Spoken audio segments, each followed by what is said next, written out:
Hi, everyone. Welcome to engaging Gerontology Talks with myself today, Zoe Byington, Sherry Snelling, and Keren Etkin. I am a graduate student at Georgetown University studying aging and health, and we have Sherry here today as well. And I am a corporate gerontologist and the CEO and founder of Caregiving Club. And I'm really excited to introduce and talk to Keren Etkin. I'm going to hold her book up here, The AgeTECH Revolution. And by the way, for anyone who's listening or watching this is the Bible on what's happening in technology and aging, and particularly with a lot of really innovative companies and startups and entrepreneurs. So Keren, it's just delightful to have you on and welcome. And I'm going to turn it over to Zoe to start us off. Yeah. So, Karen, real quick, do you just kind of explain who you are and what kind of why you decided to pursue a degree in gerontology? Sure. First of all, I want to thank you both for inviting me to this wonderful podcast. Really enjoy having these conversations, and I especially enjoy having them with other gerontologists, which I don't often get to do. So the reason why I decided to pursue a degree in gerontology was I actually started my career studying life sciences. I wanted to become a scientist. I thought I would do like cancer research. However, during my time at the university, I was actually doing some work in like HIV labs, and I also got to volunteer with Holocaust survivors in a student organization on campus, and it sort of opened up a whole new world to me because by then everyone who was a Holocaust survivor was over the age of 65. Some of them were well into their 70s or 80s, and it felt really good to work with older adults and to make an impact and to listen to their stories. So I just decided to go with it, and I went to work in a nonprofit providing humanitarian aid again to Holocaust survivors here in Israel. And then I got my gerontology degree because I figured if I'm going to do this, I'm going to go all in, right? Yeah. Absolutely. No, that's a really interesting way how you kind of dove into this because we talk about in our other podcasts, people get into gerontology with personal relationships with people in their family. And I think it's interesting to point out that this just kind of you decide to do this and then you realize your passion for it. I kind of want to have a follow up question as well. So you call yourself a gerontechnologist. Now, how did you coin that and how did you figure out merging aging and tech together? So during my time when I was working in community services for older adults, I I knew that what we were doing was impactful and important. However, I also knew that it was very hard to scale because we relied on volunteers to do everything basically. And so one of the really difficult challenges that we had to deal with was loneliness and social isolation. And no matter how many volunteers I would pair with someone, even if they had 7 volunteers, one for each day of the week, it didn't necessarily mean that they were significantly less lonely because of that. I mean, it was better than nothing, but they still spent hours a day by themselves at home. And so when I got the offer to join Intuition Robotics to work on a social robot for older adults that would bridge the digital divide and enable people to have more frequent social interactions and entertain them and proactively suggest certain activities for them like cognitive games or even just listening to music, I felt like this obviously this was a scalable solution, and if we can pull it off, we could really move the needle on this issue. And so I decided to join the company. And while I was there, I realized that we were actually part of an ecosystem. That there were hundreds of startups all over the world doing amazing things and using the most cutting edge technology to tackle the various challenges of aging. And so I got curious and I decided to map out this market, this ecosystem. And once I did it, I said, "What the hell? What the heck? I don't know." I put it online, um, and I did, and it sort of took on a life of its own, and so the GeronTechnologist was born. Which I think is so fascinating, Keren. One of the things that we didn't mention up front, we want to reiterate, because you mentioned obviously that you got your gerontology degree at university in Israel, but we're talking to you from Israel. And so I'm fascinated because you created the GeronTechnologist, I'm sorry, which is your website. And also you've become, I think, the key thought leader in really what's happening in this field of technology. And you're looking at it globally. So my question for you is, because you do so much analytics and you have a wonderful website, by the way, that lists all these different companies that are out there in different spaces and doing wonderful things. But when you talk to these startups and entrepreneurs, so often they start with a personal story, a grandparent or a family member. They have business, acumen, obviously. They come in with the technology side and the financial side. But do you find that they also have an expert in aging, like a gerontologist, that's part of the key team? Or what are you seeing out there? So usually entrepreneurs that have zero background in aging will find a way to supplement that. So they will either hire a gerontologist, as Intuition Robotics did, or they will get a well-rounded advisory board. So for example, startups working in developing cognitive games for older adults could either hire a psychologist with expertise in these types of games or cognitive training for the team, or actually know a startup that's developing, they're actually about to revolutionize mobility aids. And the CEO is actually a physical therapist with background in rehabilitation. So it's because it's such a diverse ecosystem, the people who are working and operating these startups are also quite diverse. So they can be gerontologists, psychologists, nurses, PT, OT, basically any type of professional you can think of that has worked with older adults in the past can find their way into one of these startups, depending on what product they're working on, what market they are trying to serve. Wonderful. And as I mentioned, you really look at things from a global perspective, and there's a really robust age tech community in Israel, as we know. We know that Europe and the UK and Canada are doing some wonderful things, and obviously the US.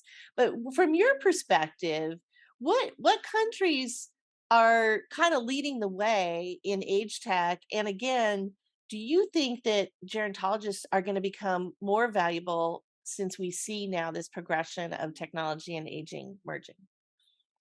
So naturally, the country that has the largest population of older adults and also the biggest tech ecosystem is the United States. So it's no surprise that the San Francisco Bay Area leads the way in the AgeTech ecosystem. On top of that, we also, as you mentioned, we have a wonderful ecosystem here in Israel, and there are also multiple really fascinating hubs in Europe around London or Zurich or Finland, for example. And most recently, we published an article about the ecosystem in Canada, Canada is roughly the size of California if we're looking at the older population, and yet they've got over 100 AgeTech startups over there. And so I definitely think gerontologists will play a major role. They already do play a major role in this AgeTech revolution that we're all a part of, whether it is as startup employees, startup founders, or even in organizations, because many of these startups, at the end of the day, develop products not necessarily for older users, but for elder care professionals.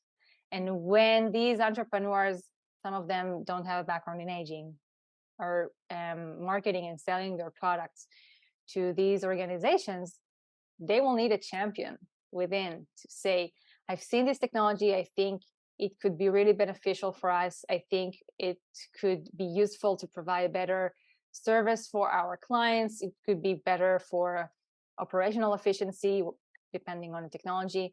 And I think gerontologists with an innovative mindset definitely have a role to play here.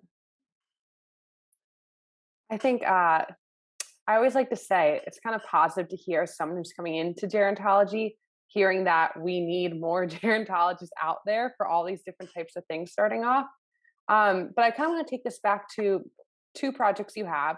First one being your AgeLab and how that's connecting innovative ways for aging and technology. So this is a multifaceted question because I find it pretty interesting. One, who are the types of people participating in your labs? Are they young gerontologists? Are they people who are older adults themselves trying to figure out solutions to better themselves? And what types of projects, if you're allowed to say, are being worked on in there? So AgeLabIL is actually a fairly new initiative. We just launched in late 2021, and it's a center dedicated to providing AgeTech education to design and engineering students. So Interesting. young professionals who are about to embark on their career and create products and services that will be in the hands of real people and impact real people's lives.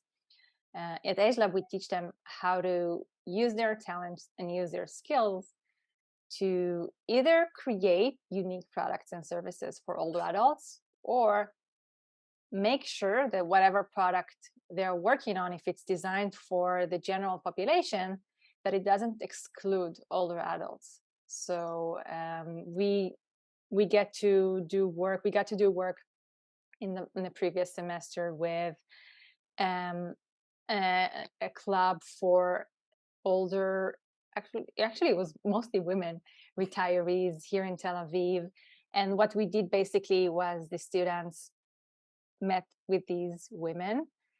In the beginning of the semester, they had one-on-one conversations with them. They learned about their lives. They learned about the challenges that they are facing, whether they were aging related or not. And then they spent the entire semester coming up with solutions in their various fields of expertise. So some of them were fashion design or textile students that produced a very specific bag for a very specific woman. And some of them found out that these women found it challenging to either do crafts or just put on makeup because of hand tremors. So they figured out how they could help them with that. So it was a very interesting process, and like I said, it's just the beginning and we're just getting started. And I'm very, very excited about this because I believe that basically any designer and engineer out there who's working on products for the general population has to know first of all, about the fact that older adults exist as consumers. Yeah. even people who are 100 years old are potential consumers, and also that they might have different wants and needs than someone in their 20s, 30s, or 40s, and we need to address those needs. I think that's super fascinating. And it's also not what I expected hearing about the AgeLab, but I think you kind of touch on how we have to view aging as like life course, and it affects us at all different points of life. Like we're not just focusing on older adults. And I think that's a stereotype that gerontologists and that people, how they view gerontologists, kind of have to get away from, because aging is a life course perspective. And, I think it'd be pretty cool if you expanded that to the US if possible, because I think there would be a lot of people interested in that. I'm pretty sure there are already similar models in the United States. I think you should do yours, but I'll look into the other ones as well. Well, I think Keren, I think what you're doing is revolutionary. I know like Joe Coughlin, does kind of something similar, but I think it's more for individual companies and organizations, whereas it sounds like you're really taking young students who are embarking on a career and really influencing their thinking, which is a little different. I think it's really fascinating, as Zoe said. Really great stuff. Yeah, and one of our last questions is, we want to go back to your book, because as Sherry says, your book is kind of like this Bible for age tech. Yeah, show it off. Thank you, I appreciate it.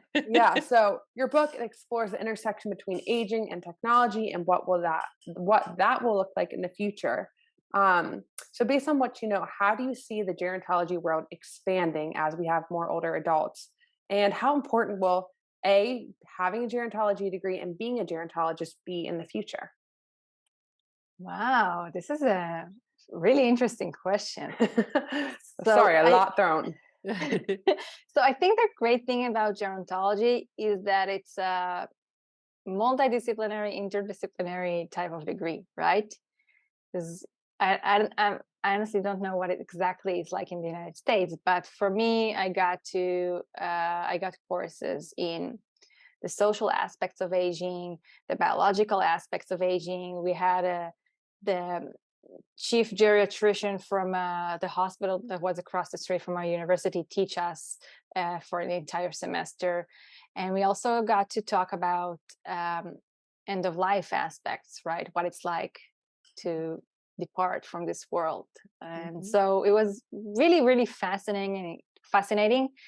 And I think that gerontologists, because it's such a broad, it's a broad expertise, I think gerontologists do have a role to play in basically any organization that provides care or services for older adults, and it really depends on where you want to take it. So for us in Israel, for example, I know that people can go down a specific track to be care managers, right? And that's sort of reserved for nurses, and social workers can go another way. And we also have financial gerontologists. So it's very, very broad, and we need everyone on board, anyone we can get, we need into this profession, because it's like you said, the population is getting older. We are all getting older, and we definitely need people to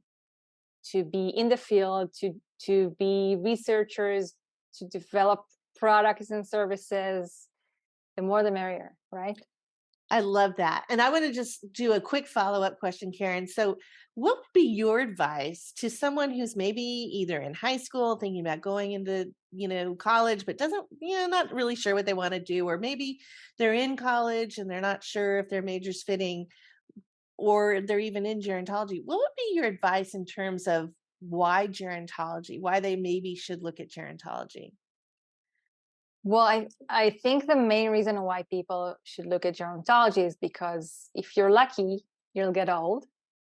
And it's one of these degrees where you get such a perspective on life from working with older adults and from studying this space that I don't know how many other professions give you that perspective and really make you think long and hard about your life and your choices and how you choose to spend your time. I think it really, as a young person, I got into this in my 20s. I think it really impacted my worldview for the better. I think it's possible that I don't want to say that I made better choices than other people my age, but it's possible that I thought longer and harder about some of them. I don't know if it's a good or a bad thing, but that's just the way it was. Well, and I love talking to you because you can always hear the passion in your voice for this world of technology and aging and older adults. So I think it's been a wonderful conversation. What about you, Zoe? Super cool. And like I said, someone coming into gerontology, hearing how you're revolutionizing it into like a modern world today, I think is really needed. And I don't see as many people doing that out there. So you're definitely a pioneer in this sector and capitalizing on the GeroTechnologist, which I think is pretty cool as well. Thank you. Thank you so much for inviting me. It was a really, really interesting conversation. Yeah. So thank you, Keren. And thank you, Zoe. Thank you. And this is engAGING Gerontology Talks. Thanks, everyone.